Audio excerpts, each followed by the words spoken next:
fikir verin, fikir verin, Braziliyalılar qaraydılarsa, yəni belə tam qara olmasalar da, amma qaratəhər idilərsə, Argentinalılar hamısı demək olar ki, ağdır. Argentinada demək olar ki, qaradərili demək olar ki, yoxdur heç kim. Bunun səbəbi onunla irəlilir ki, o vaxtlar Afrikadan gələnlər çox olubdur deyin, bu müstəmləkə dövrü uzatlanmışkən. Ona görə də Braziliyada qaradərilər daha çoxdur.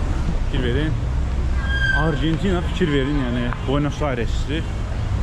Buenos Aires'də demək olar ki, qaradərili heç kəs yoxdur.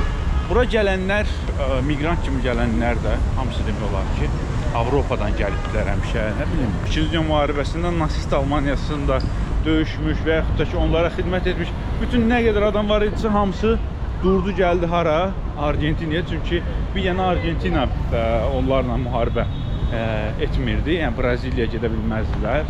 Hansı ölkə? Braziliya çünki onlara müharibə elan etmişdi. Hansı ölkə getsəydilər, onları təhvil verəcəkdilər. Onun üçün də Argentinaya gəlmişdilər. Avropadan çox adam Argentinaya gəlmişdi.